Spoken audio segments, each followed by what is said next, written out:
Hi, it's Ben from Hammer and Steel Reviews. Today we're looking at a Viking era axe head made in Pakistan. This review will cover an item that you possibly can get from eBay.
I was contacted by a gentleman named Muhammad. I assume he found me off of many of the sword forums I've joined on Facebook.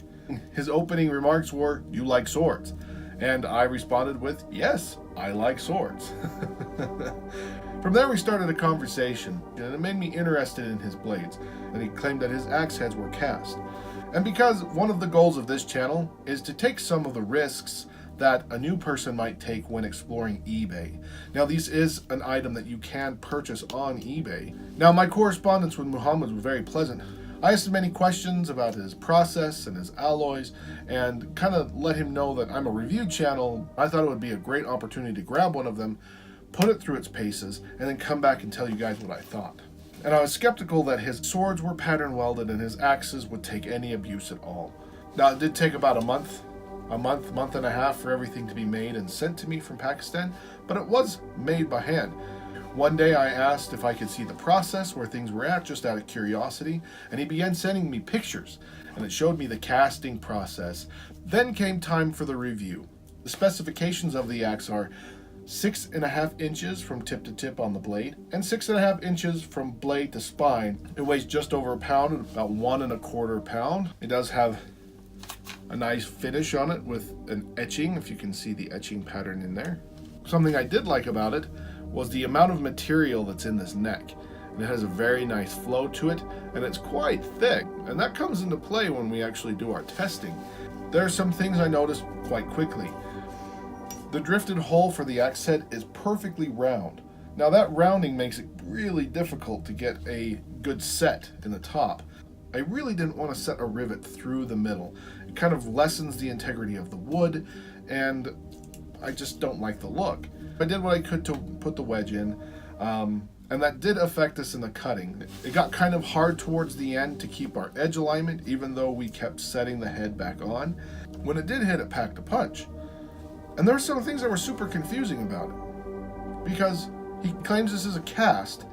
The crystalline structure within a cast metal is usually large and slightly impure. And I was actually pretty surprised by this little guy. For the price range that we got it at, about $45, this little axe was actually really good. We abused it to the point where I thought it was going to fail multiple times. Against the water bottles and the leather bags of sand, I thought they were going to do okay. I didn't think they were going to dent or anything like that. But then when I started chopping on wood, I thought, oh, I'm going to see some edge rolling. I'm going to see some deformation. And I didn't. There was no edge rolling or deformations at all. And so we really put it through its paces. And we did so much on it that eventually the haft broke. And this is on me, because this haft was kind of a junky wood, because I knew I was going to abuse it. That's not a reflection on his axe head. That's more on my hafting skills, I guess. But we took it off and we started pounding it on other things like rocks and sheets of metal. And it didn't receive anything more than a slight pitting from a rock we hit really hard. So all in all, I was really surprised. I was actually really impressed with this little guy. It was splitting wood very well, and it's probably because of the width. Now, it's not the best cutter, but that again is probably because of the blade profile, how wide it gets quite quickly. Would I suggest this? Yeah. For the price, that is actually a really nice little axe head. Now, will you get this with every eBay item you purchase? No, most definitely not. In the past, I've done other eBay purchases kind of in the blind, and it has come back to haunt me. And my purchase turned out poor. I bought a gambeson once from eBay, and the gambeson that turned up was the wrong color, wrong size, wrong shape, and when I tried to contest it, it did not turn out good. So, would I say buy things from eBay? You can buy things from eBay. Just be ready for an absolute crapshoot when it comes to quality. Got lucky on this guy. This head is fairly nice. But can I say that for everything that's out there? No, I can't. And something I'd suggest is get in contact with the seller and have him send pictures that are not the thumbnail on the eBay purchase. Have him send the actual product. This will be really hard, and it still won't work 100% of the time, but it will get the seller on their toes to figure out a picture that is different. And do a little bit of research. If you go to eBay and you type in medieval suit of armor, you will absolutely have this black, beautiful suit of armor come up, and they'll try to sell this thing. Well, there's really only one of them, and it's owned by Tobias Capwell, and in no way, shape, or form will you be receiving that piece of armor. Thank you for joining us today on this review. If you liked what you saw, please like and subscribe. Join us on Facebook, where we do a lot of giveaways, updates, and have a lot of fun.